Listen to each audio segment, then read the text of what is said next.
Hey guys, sorry for the delay there. We're having internet trouble. Let me know where you're from. Say hello in the chat box.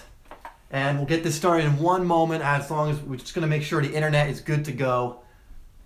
So if you can hear me, let me know because we just want to make sure everything's working. And then we'll move on from there. All right, guys, so I'm going to assume everything is working.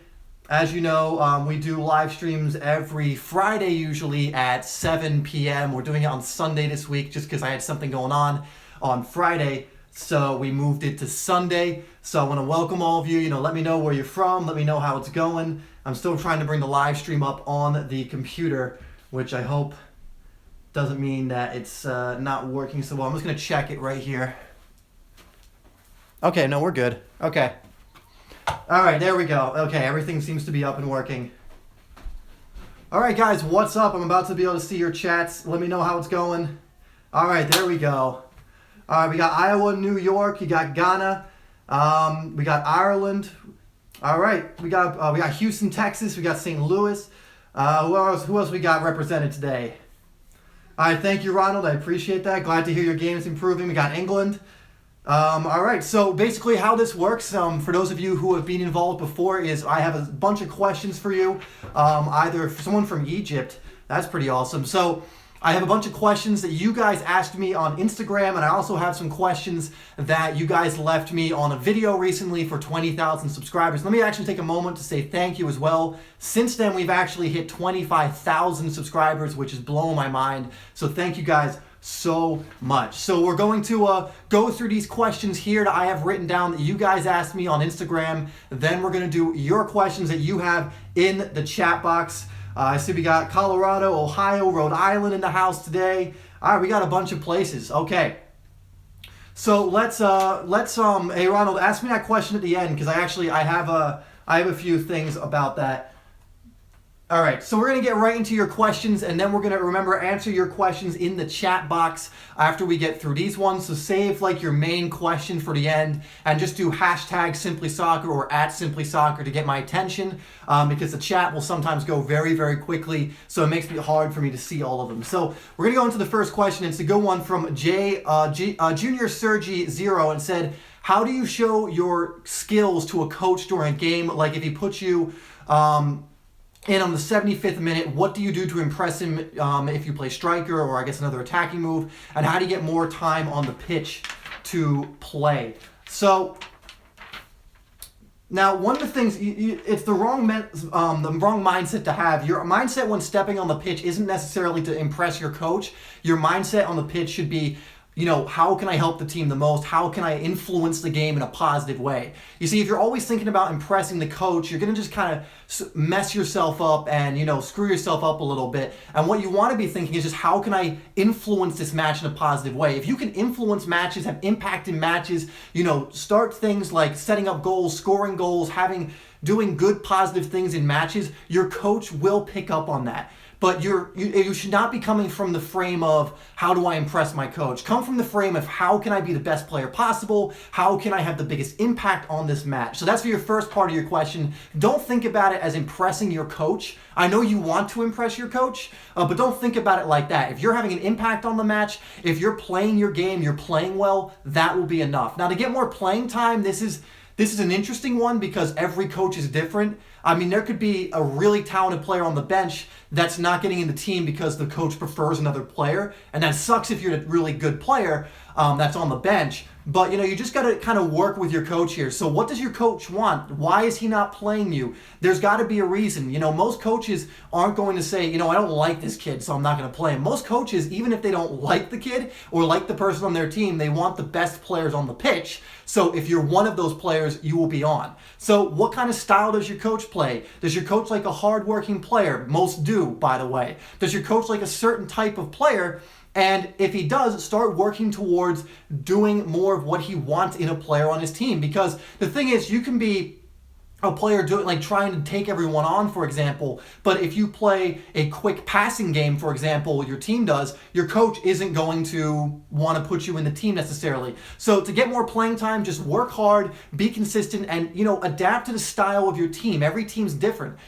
Some coaches are going to want things from their players that other coaches don't necessarily want, and vice versa. So figure it out. You can even talk to your coach and be like, hey coach, and do it in a respectful, nice way. Don't complain. Just say, hey coach, I want to work hard. I want to get in the team a little more. I want to get some more time. What do you think I need to work on so that I can benefit the team more? You see, you're not talking about your own individual needs. You're saying, how can I benefit the team, coach? How can I practice to get to a point where I'm going to be benefiting the team more? You do what he says, then you show improvements, and you never know, he'll be giving you a lot more time. Okay, so that's the first question, and that I think is a very important one. You're not playing to impress the coach. You're playing to have as much impact as you can. If you come from the mindset of I got to impress this guy, you're kind of like digging your own hole there. You don't want to do that. Okay, so greetings from Liverpool. What's up, man? Represent there. Tough 2-1 win over Stoke, but we got it done for Brazilian magic, man.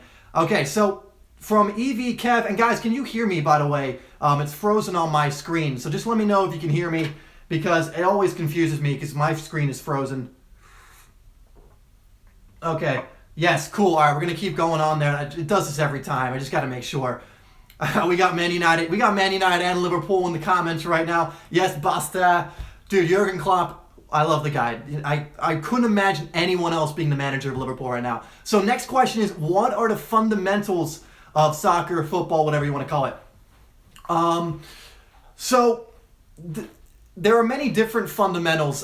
For me, this includes a few things. Like if you're talking about training a kid or someone of a young age, there are certain fundamentals I think you need to work on. I think ball control is a very important fundamental. I think without ball control, you can't do much else. If you think about it, ball control is your ability to manipulate the ball, make it do what you want, and have control over it, essentially. It's in the word, ball control. If you can't do that, if you can't control the ball and make it do what you want, your first touch, you don't have that. Your shooting even, you won't have that. Passing, you won't have that.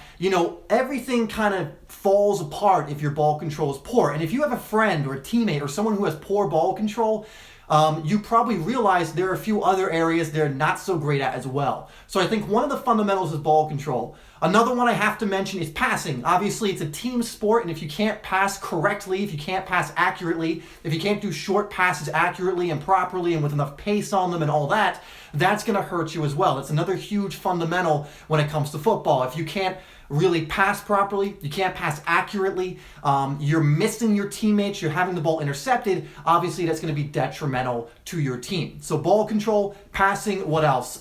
Dribbling is obviously another fundamental. If you can't dribble, you're basically a sitting duck. I don't know if that's the right saying to say, but essentially if you can't move forward or any way with the ball, you're stuck with just having to give the ball up right away, which makes you very, very predictable.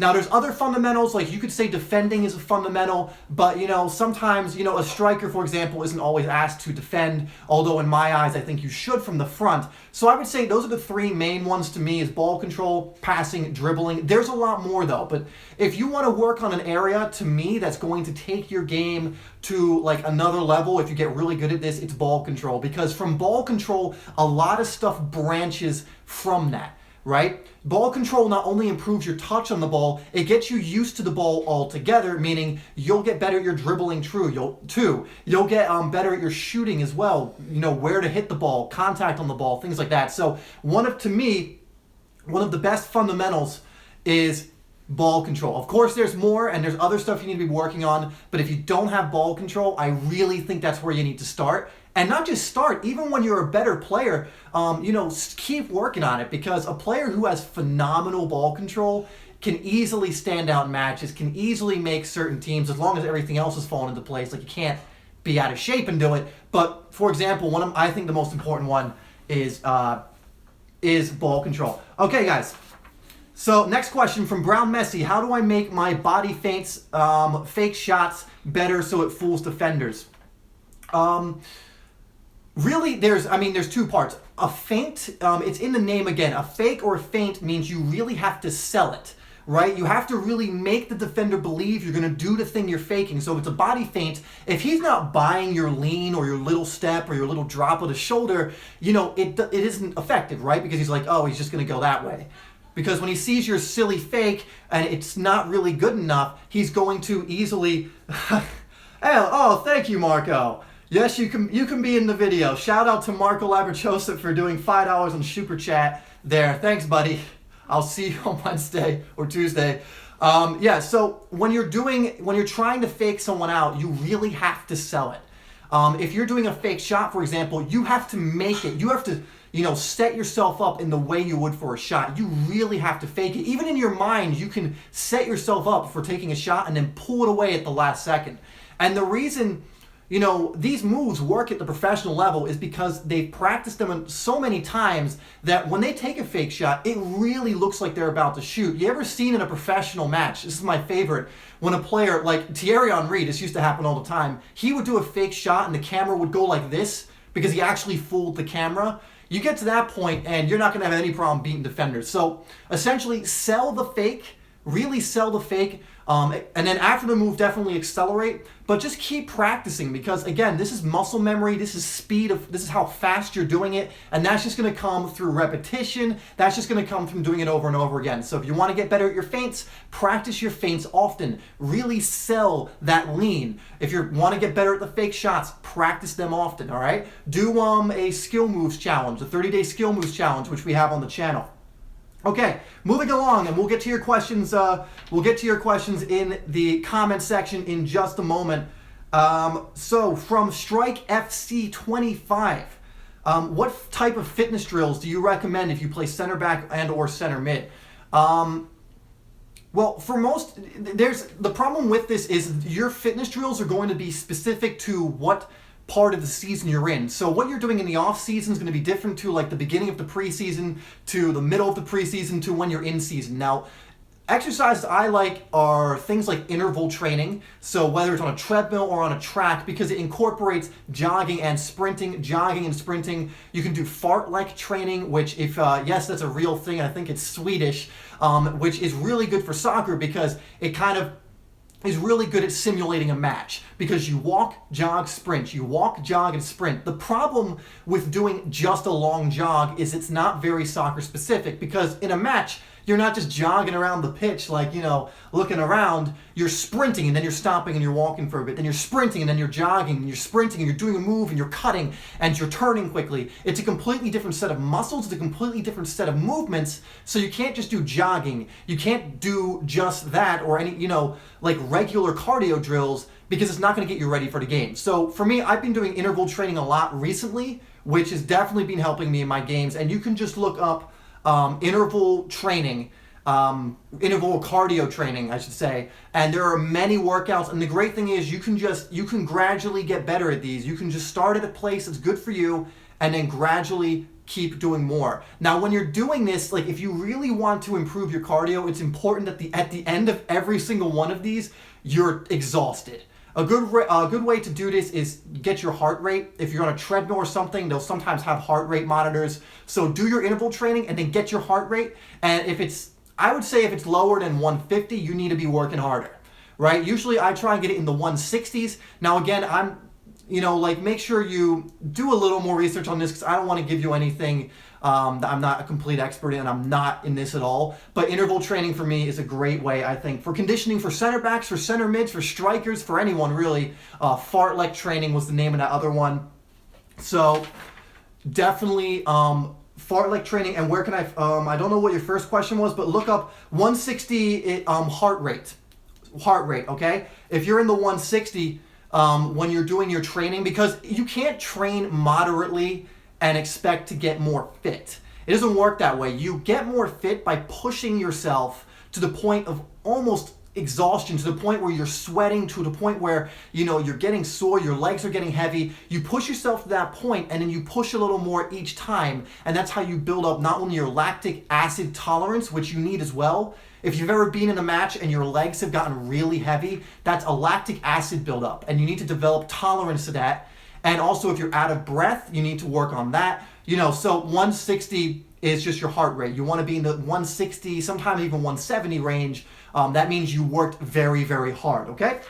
So let's keep moving on. Keep asking the questions, guys. I will get to those in a second. Next question is how long from, I can't pronounce this, Yazan Saman, 19. How long do you think it would be to become very good with your weak foot, and what trainings can you do for it? So your weak foot, this is a big one because you need some kind of competency with your weak foot. You need to be somewhat good with your weak foot, because if your weak foot is just there for you to stand on and you can't do anything with it, a few things are going to happen. One, you're going to miss chances and opportunities in the match that you otherwise would have been able to take. And two, and this is the big one, your opponents will pick up on this in the first few minutes. They'll pick up on it right away, especially intelligent players. They will pick up, oh, this guy's got no left foot. Oh, look at him. He's all right-footed. Put him on his left. And they will force you on your weak side. Now, the advantage of having a decent weak foot, decent to good to great weak foot, is you can either be able to do something with that to get back onto your strong side, or even better, is you're so good with your weak side, you can actually use it for shooting and passing and beating players one-on-one. So you really need to make sure you're becoming good with this. Now, the only way to get good with it is, think of it this way. How did you get good with your dominant foot? You used it a lot, right? You did it subconsciously because you were growing up as a kid and you were playing and you were just kind of, drawn to use that foot because it was easier. But, the reason you got good with it is because you used it a lot. It's not because, of any other reason. So you have to do the exact same thing with your weak foot. You have to use it. There's no magic pill that says, okay, take this and your weak foot will magically become as good as your dominant foot. No, you need to do exactly the same stuff. So, for example, like if you want to get better at your shooting with your weak foot, the thing I would recommend, it's not complicated. It's very simple. It usually is. Go to a wall and practice your shooting technique over and over and over and over again with your weak foot. Same with your passing. Same with your skill moves. Start off slow and gradually get better. Because I think one of the things that frustrates players the most when they're working on their weak side is they're comparing it to their dominant side. So when you try a step over with your weak side, you're like, oh, this is so bad, how come it's not as good as my other side? And because you're comparing it, you give up, because like your dominant side's here and your weak side's here. Don't do that. Just focus on getting better and better at your weak side. So go to the wall and practice your shooting, your passing, your ball control with your weak side. Practice the skill moves you want to learn. And just over time, as long as you remain consistent, you will start getting better and better and better at it. Okay, so that it's really that simple. Like, I know that kind of isn't what you want to hear because it's going to take a lot of work, but it is that simple. Okay, next question is from Edetch. I don't know, EDETJ15. How do I become an effective winger? And I always play well in training, but I'm not effective in a football match. What should I do to become really effective? So I'm going to answer this quickly because if you're watching right now, there's a video I have out which is essentially called Soccer Tips for Wingers, and the thumbnail says something like how to become an effective winger. So watch that video, because instead of just repeating all that information here, you'll get everything you need in that video. Another video for you, because you said you always play well in training but not in a match. I have a video called How to Play Good in a Soccer Match. That's not proper English, but that's what it's called. So How to Play Good in a Soccer Match. And that goes over how to go from a player who's playing, like a hero in training, like an absolute superstar who's not playing well in matches, to doing both. Because if you're, a great player in practice, but you're not doing it in matches, it usually comes down to a mental thing, because you already know you're a good player, you're performing in your practices, you can do the skills, you can score the goals, all that, but it's really a mental thing. So go watch those two videos, and if you need help finding them, because you can't find them, just when this is done, comment in the live stream once it's finished, like once it's posted on the channel, and I'll get those videos to you. Okay, next question. We got, I think, 4 or 5 more, then we're going to get to your questions in the comments here. So the phrasing of all time asks, what do you consider to be the most important? Analyzing only one player in a professional game, or analyzing how the whole team plays? And that's a good question. So I'm assuming you mean, like, if you're watching a match, should you focus on one player, or should you focus on the team as a whole? Now, you can do both, but what I like to do, for example, when I'm watching a match, and I'm not, like, it's not a Liverpool match, because I can't focus when I watch a Liverpool match. I'm going absolutely mental, so I'm not watching like, oh, Philip Coutinho, what can I learn? Sometimes I will, but most of the time I'm just screaming my head off. But any other match, I'll look and I'll go, okay, who are the strikers playing and what are they doing? You want to watch a position-specific person on the field. So if you're a midfielder and you're watching a Barcelona game, what is Iniesta doing? What is Rakitic doing? If you're watching a Real Madrid game, what is Modric doing? What is Cruz doing? Like watching them and, learning from them, because you're not going to learn everything from what is happening when they have the ball. You're going to learn a ton of things from what your position is doing. So a Cruz if you're a midfielder, a Marcelo if you're a left back, what are they doing when they don't have the ball? And this is why I like watching a specific position. So if I'm watching Barcelona, I'll be watching Suarez like the whole time if my goal is to learn something from that match. If I'm not just watching it for fun and I'm watching it to learn, I will watch Suarez even when he doesn't have the ball when I can, because he'll be making certain runs, he'll be doing certain things, and I'll be thinking, what is he doing that for? Why is he doing that? And I'll be like, oh, and then I'll be answering my own questions and then apply that to my game if I think it's applicable. So I think it's really good to watch your position when you're watching a match if you're analyzing it. Now you can obviously watch the whole team as well, but try and follow that player even when they don't have the ball, because a lot of what your position is goes on when you don't have the ball. I forget what the statistic is or the number is, but there's like a very small part of the game you will actually have the ball. It's like a minute or something, even less, that you actually have the ball. That means for the rest of the time you don't have it, you need to be seeing what are you supposed to be doing, because you're not only doing something when you have it. You need to know what is your position supposed to do off the ball. One of the most important things you need to know, because I think a lot of players neglect this and they're not making runs they need to make. They're not getting in positions they need to be getting in. They're not closing space they need to be closing, okay? So right on to the next question from P.P44. Is it possible to change the way you play? Example, I am more of a slower player, but I play aggressive, good passing. I shoot like Xhaka. Interesting player choice there. The player I would like to play like is a Santi Cazorla, who is light on his feet, has great ball control, dribbling, and being direct. I'm pretty fast, but I don't use it often since I'm a CM. Yeah, it's absolutely possible for you to change the way you play. It's hard to do, because especially if you're, I don't know how old you are, if you're in your teens or your 20s, hold on one sec. The only reason it's hard to change the way you play, like do a complete 180, is because you have certain habits installed within you already. So for example, you have certain tendencies. Now, so that being said, you can always work towards something. So you said, let me use your words, you're more of a slower player, but you're aggressive, good passing and shooting. So you sound like more of a holding player, and you want to be more like a Cazorla, I can't say his name right, Santi Cazorla, who is light on his feet, so he's more attacking. You can absolutely do that. Absolutely. You just need to do it gradually. The thing is, I like players to play to their strengths. What you can do is you can practice those things you want to get better at individually, but in your matches, until you get to a point where you're competent at them, I wouldn't go too crazy in your matches, because when it comes to your matches, you definitely want to play to your strengths. Now, you want to be unpredictable if you're an attacking player. You want to be someone who can pull something out of the box, and do something magical at times, like a good pass, a shot, a skill move, whatever it is.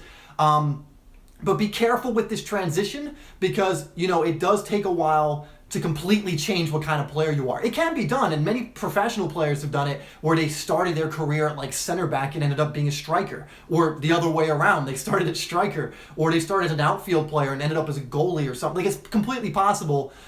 Just be, a little careful with it. And again, I haven't seen you play. Like, as far as you know, you might have all of the raw ability to do what you're saying you want to do.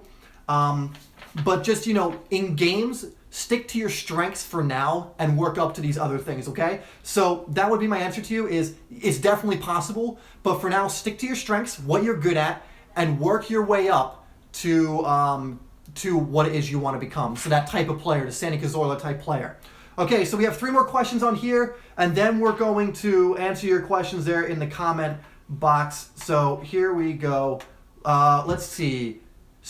Stephoon Johnson, how do you keep possession, and what do you do if you have the ball and no one is open and you're getting closed down fast? So this is something I've been working on in my game, because I've been playing a few games recently, and I've noticed I'm playing very well. I'm doing very well at certain things, like beating players one-on-one, I'm scoring goals, I'm getting assists. But a problem I've noticed just recently, and it's kind of just happened recently, it's not something I used to have a problem with, but was keeping possession especially when my back was turned to goal. I would make rash decisions. I would act too quickly when I didn't need to, and I would play too slow when I needed to speed up. And I noticed the one thing, and I think it was because I came off an injury and hadn't played in a little bit, so I'm getting used to it again.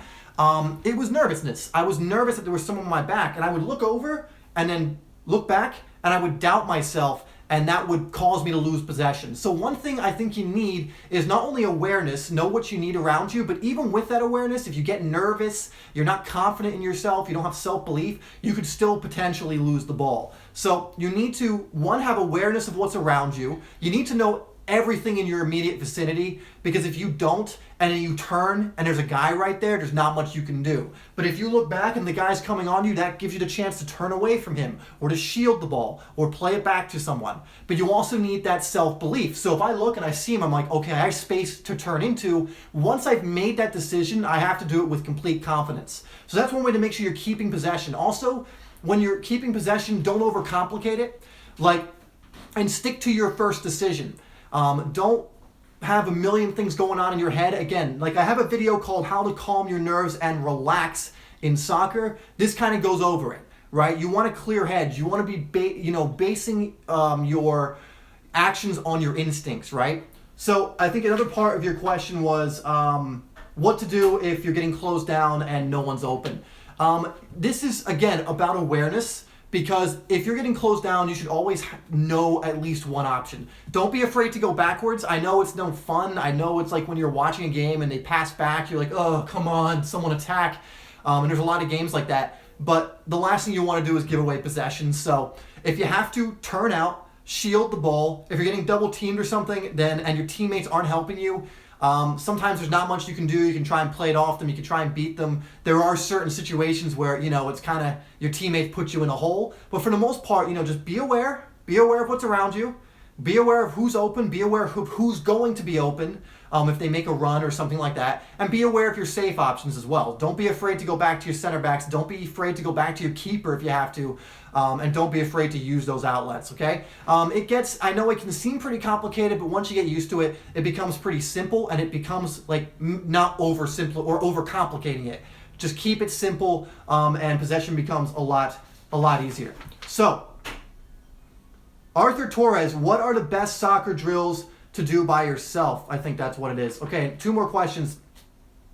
The best there's no best that you can, I like to focus, when I'm doing individual stuff, I like to focus mainly on things that are ball control oriented, or dribbling.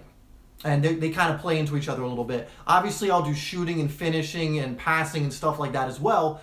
But one of my favorite drills to do, because I think it's multifaceted and it allows you to do so much, is to simply kick against a wall. Now, I've mentioned this a lot, and there's a big reason why I like this. Now, if you just have a wall at a field or anywhere, and I used to do this all the time, it's going to help you with your shooting, your ball control, your passing. You can do your dribbling there because you can just dribble around there, practice your moves.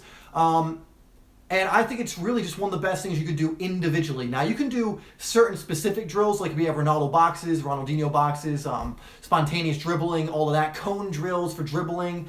There are other ball control drills you can do without a wall. But a wall is it's just such a useful tool, because you can just hit against the wall, practice controlling it with a certain part of your body, and keep doing that over and over and over again, repetition after repetition. You make a mistake, you can get the next one, it's fine. You get so much in such a short amount of time that if you stay consistent and disciplined with that, you're going to see huge improvements in your ball control. You can practice your shooting there if you have enough space, hitting it against the wall over and over again with proper technique. You can practice your passing, your long passing. There's just so much you can do with just a wall and a ball. So honestly, that's probably, if I'm talking about individual drills that you can do, that's a big one you can do. There's a lot of other ones you can do. If you're trying to work on something specific, obviously it might be a little different, but if you're just wanting to work on a few things, have a multifaceted one, just having a ball and a wall is perfect to work on things like your shooting, passing, ball control, touch, skill moves, and all that. So, okay, so last question, then we're going to get to your questions down there. Oh, call it football, not soccer. Yeah, I love. I'm gonna touch upon that in a sec. So Noah Moyordi says, "What's?" Oh, this got cut off. Okay, so sorry, man. It says, "What's your favorite?" And then there's nothing there at all. Okay, so let's get your questions in the comments. We'll do a few of those, and then we'll end it. So put in your questions now. Do at SimplySoccer. I'm able to see that. Okay. All right, so X Yeezus says, after training in one session for around an hour, my touch gets weak for some reason and only gets re-strengthened when I strength train. What do I do? In one session around an hour, my touch gets weak. I mean, that can just be fatigue, man. I'm not sure exactly. So you might just be getting tired. I mean, as your body gets tired, it gets harder to do certain things. As the lactic acid builds up, it becomes more of a struggle. It could be just that, and then you're resting, and then it's fine. Just make sure you're getting proper rest. There's not much more I can say to that because I'm not exactly sure what you're doing. Okay, so let's see what else we have. All right, here we go. We're getting a few questions. Do you like Sergio Aguero or Gabriel Jesus? Please answer. Tips for strikers. I love Aguero. Jesus has just come in. He's a wonder kid. He'll do great. But I'm a huge fan of Aguero. Injury problems, but he's so good. Like I'm so surprised anyone's even doubting him because he's gonna come back and bag a bunch of goals like he usually does. A fantastic footballer. The best thing would be to have them playing together if you're gonna play in that kind of thing. But let's see. So, how can you improve how clinical you are in front of goal, Jay Boateng? That's a great one. Okay, so here's a striker-specific or attacking player-specific question. I'm actually going to have some finishing stuff come out, but there's a few things. I mean, obviously you need to work on your finishing, your shooting, how well you can strike a ball. But a lot of, I think, finishing and being clinical comes down to, again, your mentality. I think a lot of players get nervous in front of goal and they overcomplicate it and they kind of mess themselves up in front of goal. Because I used to have a ton of teammates when I was playing in college too who could strike the ball like amazingly, like could hit it in the corner every single time, could hit it with great connection, could score, in training, but then they'd get an opportunity in a match and they would panic and they would just try and blast it or something like that. So the biggest thing I think when it comes to finishing is having that composure, is being able to relax and stick to the first thing, stick to your instincts. A lot of players will fight their instincts and then just, smash the ball and panic instead of just slotting the ball away. I mean, if you look at the best goal scorers, you look at like a Thierry Henry. This guy was a master at finishing, among other things. I mean, he was one of the best players in the world at his time, if not the best, arguably. And one of the greatest things about him was his composure in front of goal, the ability to know what to do in front of goal. And all he would really do a lot of the time would be curl it to the far post or play it across the keeper. He'd score the wonder goal every now and then as well. He would, he'd chip the keeper sometimes. But if you look at a lot of the goals he scored, it was hard and low across the keeper, or it was curled into the opposite corner. And he had that calmness to just be like, I'm going to stick to what I'm really good at. I've done this probably millions of times in training. Just keep your composure, relax, don't overcomplicate it, and go from there. And if you can just relax in front of goal, really believe that you're going to score every single time you're in front of goal. Because if you doubt yourself in front of goal, it's just not going to serve you. That's where you mess up. You get in front of goal and you panic, right? You get in goal, you panic, you hit it as hard as you can. The keeper saves it, it misses. Sometimes you might score that. But if you could just keep your composure, recognize what the best thing in the situation would be, and then do that, you'll score so many more goals. So for example, if the ball's like a little out wide in the box, the keeper closes you down, and you need to play it across, keep your composure, play it across him. Coming in from the other side, curl the other corner. And there's going to be different things per situation, but keep that coolness, keep that calmness, and do what you've been doing in training. And that's the other part of it. Make sure you're working on your finishing a lot in training so that this is automatic, so that you can curl it into the corner every single time, so you can play it across, so you can chip and all of that. But once you have the ability to do that, it's going to come down to your composure and calmness in front of goal. Okay, let's get some more in here. We'll do, I meant to answer your question, Ronald. So is it safe to train or run or dribble with ankle weights? I've heard I've heard two sides to this. I'm not sure. I've heard that it can actually mess up like your knees and other things if you leave them too long. When I heard that, I stopped using them. But I also heard players like Ronaldo use it in his youth to get really fast feet. So what I would do, I don't have enough information on that to give you an informed answer here. So I would do a little bit of research on that. This is what I was told when I was a kid by coaches and other people. It was, don't do that because it will hurt you. It'll do something to your knees. I can't remember exactly what. But then I heard again that Ronaldo used to do it and other players used to do it to get quicker feet. So there's like both sides here. So do a little more research on it. My initial kind of inclination is to say no, but if you do some research and it's set, like there's a safe way to do it, then go for it because it definitely can improve the quickness of your feet. Okay, so all right, let's answer two more questions, and here we go. How do I improve my aerial one-touch control, so controlling the ball out of the air? This is very situation specific because if you're alone and nobody's pressuring you, it's going to be different too if someone's on you. So if someone's on you and you want to control it out of the air, you want to do more than just bring it down. You want to bring it down and protect the ball from whoever that person is. So in this kind of situation, like I'm trying to think of a good example of this. So let's say I'm posted up against a defender and the ball's kind of like lobbed into my chest. What I'm going to want to do is hold them off, kind of chest it down, then get it to my feet and probably play it off to a player. Now to get good at this, like to improve your first touch, again, I recommend that wall drill, or if you have a rebounder or anything, or if you just have a mate that you can take to a field and practice your one-touch control out of the air. Again, this repetition is really what's going to help you. But again, this is why I love a wall. And I used to do this all the time when I was younger, is I would go to a wall and I would practice my control on the ground. I would practice my control in the air. Once you have that muscle memory down, it's going to come down to different, whatever situation is in a match.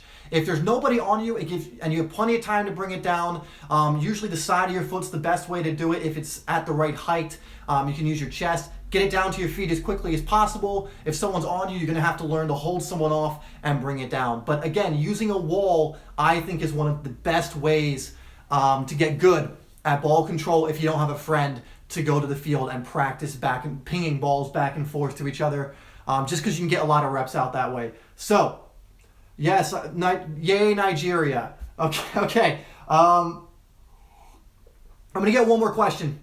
All right, actually, I'm gonna add two more because I just saw one I want to clarify. Is the rainbow worth learning? Hold on, and then we'll do one more. I got a couple comments on a video I made a long time ago about the rainbow and how I don't think it's an effective move, which it is not. And I'll tell you now. Now, the rainbow's fine. You can learn the rainbow. It's a fun move. It's not hard to learn. I think I taught it to my little brother in like an afternoon. It's a cool move. It's fun. But you cannot convince me that it's effective. It's not a move that you want to be using in matches. Okay, let's put it this way. Sure, it works sometimes, and it can work. The rainbow can work. But what is a better use of your time? Working over and over and over on the rainbow, which may work, I don't know, very few times out of 10, or working on a move like the step over, or the body feint, or the chop, or the Ronaldo chop, or the La Croqueta, or the Stanley Matthews. Which is a better use of your time? Which is going to be used more in a match?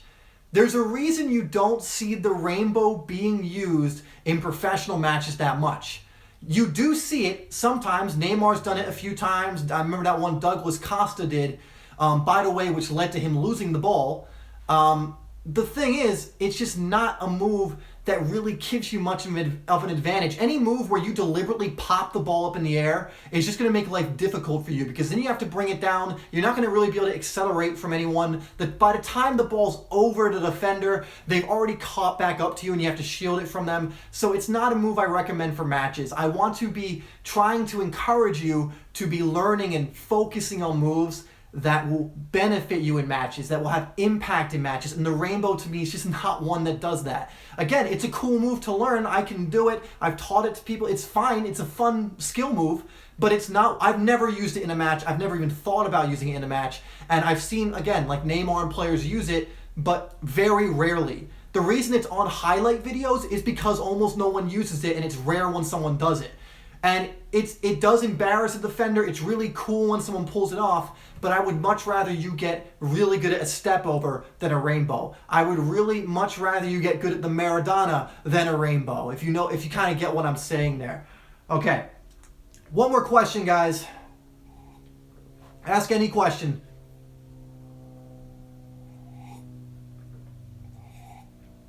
Okay. Keep them coming. Keep them coming. We're going to get a good one here.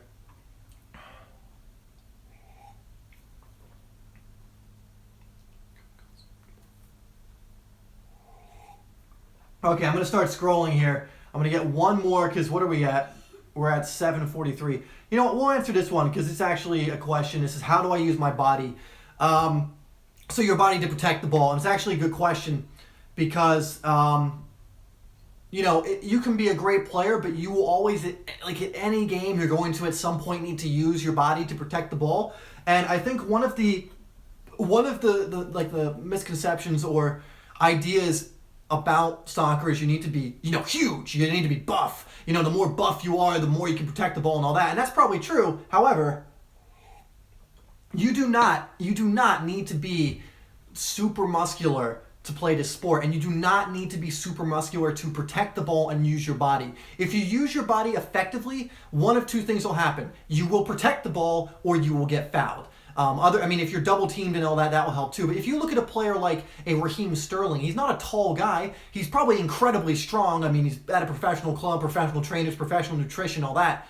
But he's able to hold off guys who are bigger than him, stronger than him too, probably, because he knows how to use his body. And you can look at other small players. You can look at whatever player you want, who you look at them and you're like, how did he do that? Right? You'll see like a Raheem Sterling holding off a Morgan, right? And you'll be like, how is he doing that? It's just because he knows how to use his body. The thing is, a player can't come through you unless they're going to concede a foul. If you learn how to protect the ball, it's a huge, and you really should, it's a huge advantage to you, because if you protect the ball properly, the only way the defender's getting that ball without being incredibly intelligent about it is by fouling you, right?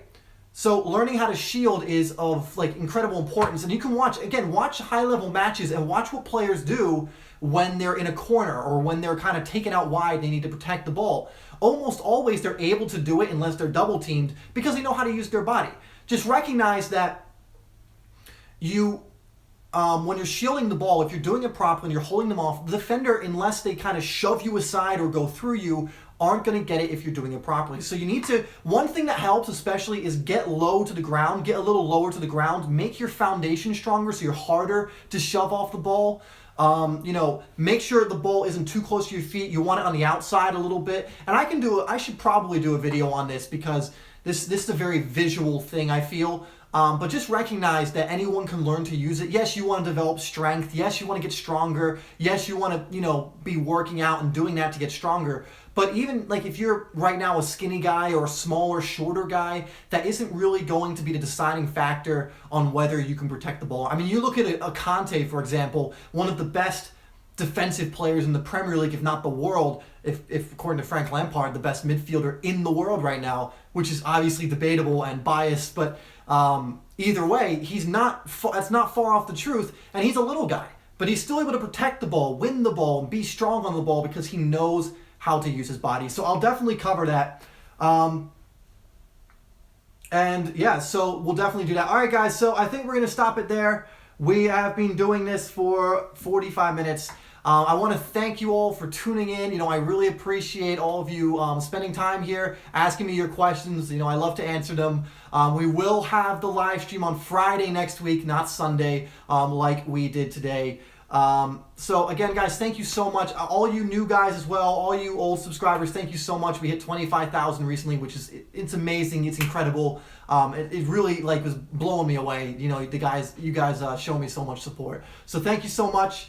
I'm going, yes, Peter, check, this happens usually on Friday at 7 p.m. EST. That's my time zone. We do these live streams. Today was just a little, I couldn't do it on Friday. All right, guys, so that'll be it for tonight. Again, thank you so much. I hope I was able to answer your questions adequately. I will have another Instagram post where you can ask more of your questions for next week's live stream, and I'll see you then. You're going to watch me as I turn off the camera here. Here's the awkward part. All right, guys. It's a nice chair, right? See you guys next week.